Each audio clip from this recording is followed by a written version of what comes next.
Hello students, welcome to education India.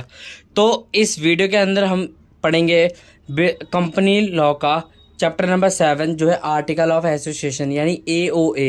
हमने MOA पढ़ लिया है, एमओए को ऑल्टर करना सीख लिया है। अब हम जानेंगे एओए के बारे में यानी आर्टिकल ऑफ एसोसिएशन। हमने मेमोरेंडम पढ़ लिया कि मेमोरेंडम एक एक्सटर्नल डॉक्यूमेंट होता है, बट जो एओए है यानी आर्टिकल ऑफ एसोसिएशन है ये एक इंटरनल डॉक्यूमेंट होता है कंपनी का, जिसके अंदर बहुत सारी डिटेल्स आती है। जैसे हो गया शेयर्स की डिटेल्स हो गई, ठीक है, शेयर होल्डर्स की डिटेल्स हो गई, और जो भी हमारी कंपनी का मैनेजमेंट है उसकी डिटेल्स हो गई। ये सब किसके अंदर आता है? आर्टिकल्स के अंदर आता है। तो एओए कंटेंट्स करता है। तो हम इस वीडियो के अंदर क्या क्या पढ़ेंगे? पहला पढ़ेंगे इंट्रोडक्शन की, इंट्रोडक्शन क्या होता है।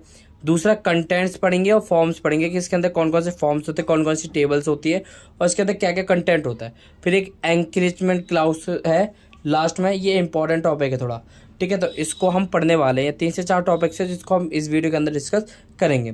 तो पहला है इंट्रोडक्शन। तो एवरी कंपनी इज रिक्वायर्ड यानी हर कंपनी को रिक्वायर्ड है कि वो एओए फाइल करेगी, ठीक है, रजिस्ट्रार में। क्यों? क्योंकि देखो ये जो एओए है इसका महत्व क्या है मैं आपको बता दे रहा हूँ। एओए का मतलब है कि एक इंटरनल डॉक्यूमेंट है जिसके अंदर जो हमारे कंपनी के मैनेजमेंट में इंटरनली काम होता है ना, वो सारी डिटेल्स वहाँ पे प्रोवाइड करवाई जाती है, ठीक है। तो ये एक इंटरनल डॉक्यूमेंट होता है जिसको हम ऑल्टर भी कर सकते हैं टाइम टू टाइम जब हमें ऑल्टर करना होता है, ठीक है। अगर हम कोई इसमें चेंज कर देते हैं, मेंबर हो गए, ठीक है, मेंबर हो गया कंपनी का कोई मेंबर है, अगर उसने छोड़ दिया या किसी और ने ज्वाइन कर लिया तो हम उसको ऑल्टर कर सकते हैं कि भाई इस मेंबर ने ज्वाइन किया है, इसने छोड़ दिया है, ठीक है। तो इस तरह हम जो है इसको ऑल्टर भी कर सकते हैं। डेफिनेशन देखते हैं। Article of association is a legal document that outline the rules and regulation of the company organisation. These articles exist to explain the details of company's operations, include financial records, information about key tasks and company aim to complete. देखो, जो AOA है वो एक legal document होता है जो outline यानी जिसके अंदर क्या क्या चीज़ें आती है, रूल्स और रेगुलेशन आते हैं ऑर्गेनाइजेशन की, जो एग्जिस्ट करता है डिटेल्स यानी जिसके अंदर कंपनीज में क्या क्या काम हो रहा है वो सारी डिटेल्स होती है। एंड इसकी जो फाइनेंशियल रिकॉर्ड्स होते हैं ना, फाइनेंशियल इंफॉर्मेशन होती है और क्या क्या किसको टास्क दिया जाता है, किसको कौन क्या काम करता है, ये सारी जो डिटेल्स होती है वो कहाँ होती है? एओए के अंदर ही प्रोवाइड कराई जाती है कि किस पर्सन को कौन सा टास्क देते हैं, ठीक है, कंपनी का एम क्या है, ठीक है, ये सब कितना बचा है अभी, एम कब तक पूरा हो सकता है, ये सब किस में आता है? एओए के अंदर आता है, क्योंकि ये इंटरनल डॉक्यूमेंट होता है और ये आम पब्लिक को नहीं दिखाया जाता कभी, ठीक है। एमओए दिखाया जाता है क्योंकि वो एक्सटर्नल डॉक्यूमेंट है इसलिए उसे एक्सटर्नल कहा गया है, और इंटरनल का मतलब ये बाहर नहीं दिखाया जाता है। अब इसके अंदर देखो कंटेंट्स फॉर्म्स क्या क्या आते हैं।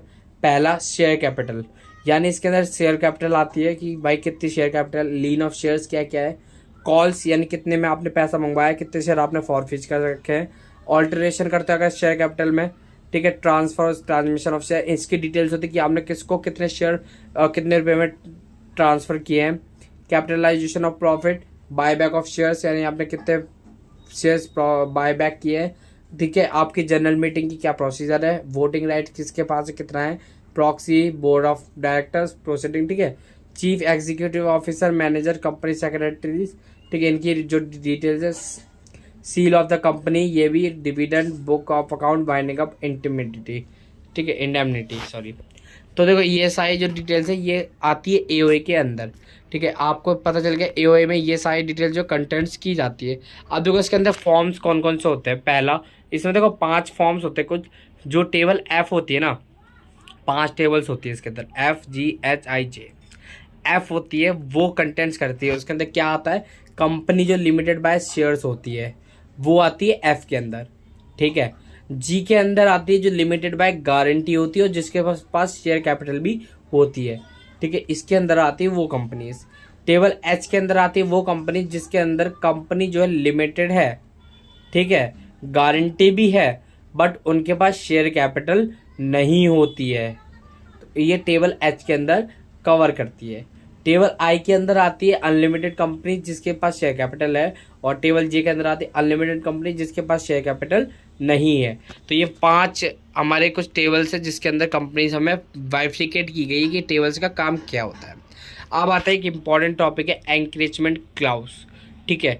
Section 5 clause 3 of the act provide that articles of a company में contents and entrenchment clause whereby specific provision, यानी ये आर्टिकल्स के स्पेसिफिक प्रोविजंस के लिए होता है। जो अगर आपको कोई भी स्पेसिफिक प्रोविजन है जिसको अगर ऑल्टर करना है ना, तो उस केस में एंकरेजमेंट क्लाउज आपके काम आता है।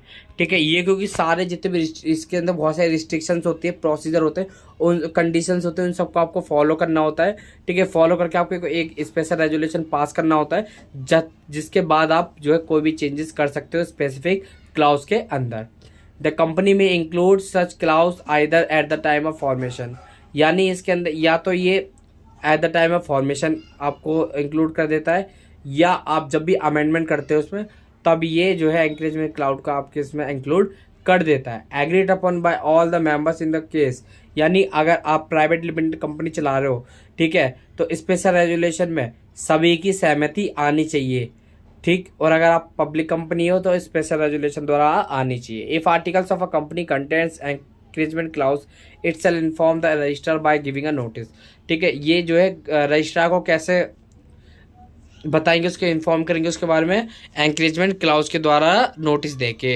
In case of form INC 2, in case of OPC, ठीक है, यानी नोटिस के केस में ये रहा, और OPC के केस में 7 है, और अदर कंपनी के केस में, ठीक है, ये होते हैं आपके फॉर्म। यानी एंकरेजमेंट क्लाउज का मतलब है कि देखो आपको अगर किसी भी एक स्पेशल जो भी आपका प्रोविज़न है, अगर आपको उसको ऑल्टर करना है, ठीक है, कोई भी स्पेसिफिक प्रोविज़न जिसको आपको ऑल्टर करना है, तो उसके लिए आपको एंकरेजमेंट क्लाउज की ज़रूरत होती है, जो डिफ़िकल्टी से यानी रिस्ट्रिक्शन को फॉलो करते हुए आपको ऑल्टर करवाता है। ठीक है, इसे हम एंकरेजमेंट क्लाउज कहते हैं। For example, a strategy investor introduce in a company to bring a new technology. ठीक है, एक ही स्ट्रेटजी थी इन्वेस्टर के लिए कि वो एक कंपनी इंट्रोड्यूस करता है जिसमें न्यू टेक्नोलॉजीज़ के बारे में आपको सीखने को मिलेगा। ठीक है, तो ये क्या है, एक नई तकनीक है, तो ये जो है इसने क्या है चेंजेस किए हैं इसमें। ठीक है, तो इंकरेजमेंट क्लाउज का मतलब ही ये होता है। अब देखो रिलेशन बिटवीन MOA और AOA। देखो MOA आपको पता है एक पब्लिक फेसिंग डॉक्यूमेंट है, यानी जो पब्लिक को दिखाया जाता है, लेकिन जो इंटरनल डॉक्यूमेंट है ना, वो पब्लिक को नहीं दिखाया जाता, वो सिर्फ इंटरनल अफेयर्स के लिए होता है कंपनी के। The articles are subordinate. ठीक है, यानी जो आर्टिकल्स होते हैं वो सबॉर्डिनेट्स होते हैं, और आर्टिकल्स यानी, ठीक है, और जो कंट्रोल बाय होता है वो मेमोरेंडम होता है, यानी मेमोरेंडम द्वारा ये कंट्रोल किया जाता है। ठीक है, as the memorandum must be read together, यानी अगर जब भी आप कंपनी में जा रहे हो ना, कोई भी कॉन्ट्रैक्ट करने, कोई भी आप कोई भी एग्रीमेंट करने जा रहे हो, तो उससे पहले आपको मेमोरेंडम और आर्टिकल दोनों रीड करना कंपलसरी है। ठीक है, अगर कुछ होता है उसके बाद कोई इसके लिए, ठीक है, तो आपको ये पढ़ के जाना है, क्योंकि आपके साथ भाई कुछ भी हो सकता है वहाँ पे, तो आपको पढ़ के जाना है कंपनी की कंडीशन कैसी है अगर आप इन्वेस्टमेंट भी कर रहे हो तो। अब देखो इंपॉर्टेंट टॉपिक्स है, मैं तो कहूँगा मोस्ट इंपॉर्टेंट है, ये एग्जाम में आते ही आता है। मेमोरेंडम एंड आर्टिकल्स में डिफरेंस। ठीक है, meaning memorandum of association is a charter, यानी एक चार्टर होता है, कंटेंट्स करता है वर्ड।